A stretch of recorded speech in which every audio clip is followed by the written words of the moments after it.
नमस्कार. जय वाल्मिकी, जय आदिवासी. 26 दिवस आमचं 2 महिन्यापूर्वी उपोषण चाललं. तेव्हा तिघं मंत्र्यांनी खोटं बोलण्याचं आश्वासन दिलं आणि आमच्या लोकांना त्यांनी वारंवार तिथे येऊन स्टेजवरती प्रत्येक मंत्री एक शब्दांनी खोटं बोलून सांगत होता की तुम्ही उपोषण सोडा, तुम्हाला लगेच देऊ.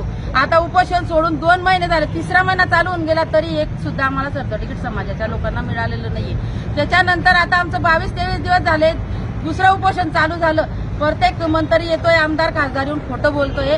आमच्या लोकांना खोटं बोलण्याशिवाय त्यांना काही जमत नाहीये आणि त्यांनी आमच्या लोकांचा खेळ मांडून दिलाय कोळी समाजाचा. त्यांनी जर समाजासाठी त्यांनी सर्टिफिकेट सलग पद्धतीने चालू केले तर आमच्या समाजाच्या लोकांचं उपोषण आतापर्यंत सुटून गेलं असतं. पण वारंवार खोटं बोलण्याची त्यांची सवय होऊन गेलेली आहे. काल सुद्धा आम्ही गुलाब भाऊ मंत्री संतरी सगळे आले होते, आमचे पांडे साहेब पण आले होते. त्यांनी आम्ही त्यांच्याशी चांगल्या भाषेत सांगायला गेलो होतो. ते म्हटले की आम्ही 50 लाखाचा निधी दिलेला आहे, तुम्हाला इथे समिती मागून दिली. आम्ही समितीचं करायचं काय? आमच्या जर समाजाच्या मुलांना शिक्षणासाठी सर्टिफिकेट जर मिळत नसेल आणि त्यांनी सुलभ पद्धतीने आमच्या कोळी समाजाचे प्रश्न सर सोडत नसतील तर याच्यापेक्षा तीव्र आंदोलनात आमच्या समाजाचे लोक खेड्यापाड्यातून महिला यांना एकाला सुद्धा मतदान मागण्यासाठी गावागावातून आम्ही बहिष्कार टाकतोय आणि त्यांना मतदान करण्यासाठी आम्ही एक जण सुद्धा कुठला मंत्री असो, या पक्षाचा असो, या आमदार खासदार असो, आम्ही त्यांना गावागावातून मनाई करणार आहे आणि त्यांना मतदान मागण्यासाठी चपलांचे हार आम्ही महिला मिळून घालणार आहेत आणि त्यांना आम्ही मतदान मागायला येऊ देणार नाही.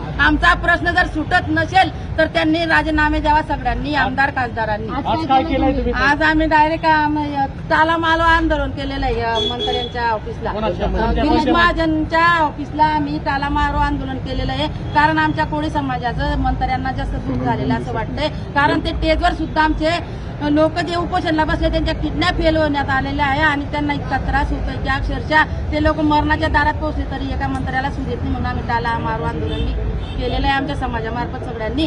आणि याच्यापुढे याच्यापेक्षा तीव्र आंदोलन मी प्रत्येक मंत्र्याची गाडी जिथे सापडली तिथे फोडल्याशिवाय राहणार नाही. माझ्या महिला घेऊन मंगलाताई सोनवणे आणि आमचे भाऊसाहेब सोनवणे, आम्ही प्रत्येक मंत्र्याची गाडी आजपासून सांगून ठेवतोय की आम्ही प्रत्येक ठिकाणी मंत्र्यांच्या गाड्या अडवण्याचा प्रयत्न केलेला करणार आहे याच्या पुढे. आणि जिथे सापडेल तिथे आम्ही त्यांच्या गाड्यांना काय त्यांच्या थोबाड्यांना काळे पाचल्याशिवाय राहणार नाही, हेच माझे म्हणणं आहे. तरी सुद्धा या जळगाव जिल्ह्यातील तिन्ही मंत्री आणि त्यातल्या त्यात ग्राम विकास मंत्री सन्मान्य गिरीश भाऊ महाजन मागील काळामध्ये जेव्हा उपोषण स्थगित करण्यासाठी आले होते तेव्हा त्यांनी आम्हाला शब्द दिला होता की आम्हाला तुम्ही 2 महिन्याचा वेळ द्या, 2 महिन्यामध्ये आम्ही तुमच्या आदिवासी टोकरी कोळी जमातीच्या प्रत्येक बांधवाच्या हातामध्ये जातीचा दाखला आम्ही तुम्हाला देऊ.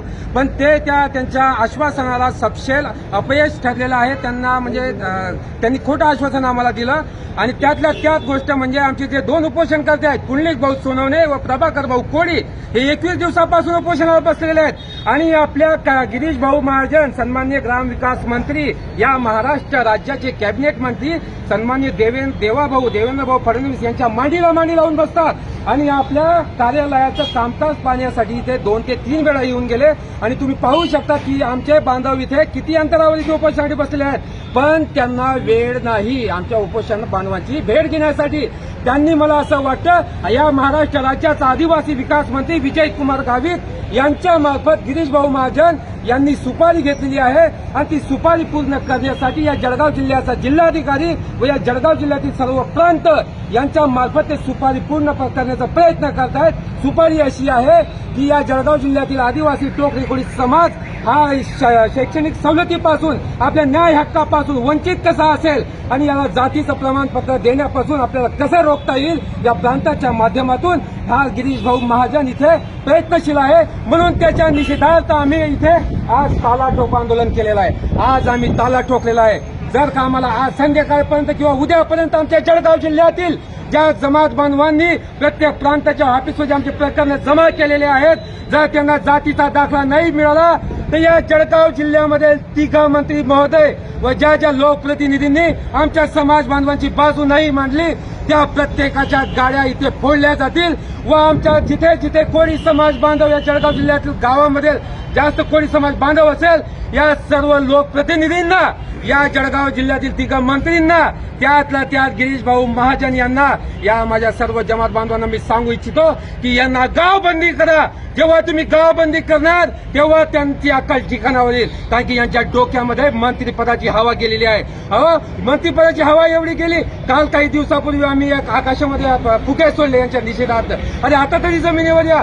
पण यांना कुठल्याही प्रकारचं काही घेणं देणं नाही. कारण की यांना माहित आहे यांना फक्त कोळी समाज या निवडणुकीच्या मतदानापुरती आठवतो. एकदाची निवडणूक झाली म्हणजे कोळी समाज इकडे आणि आम्ही तिकडे, बस फक्त गाजर दाखवतात, दुसरं काही काम करत नाही. पण उद्यापासून या महाराष्ट्रामध्ये जळगाव जिल्ह्यातून ठिणगी पडेल. या महाराष्ट्र राज्यातून वनवा पेटेल आणि आम्ही दाखवून देऊ की आदिवासी टोकरी कोळी समाज काय असतो. आम्ही आजपर्यंत महर्षी वाल्मिकी ऋषीचे वंशज आहोत. महर्षी वाल्मिकी ऋषींनी रामायण लिहिलं. तुम्ही अयोध्येमध्ये हा सण साजरा केला की रामराज्य आलं.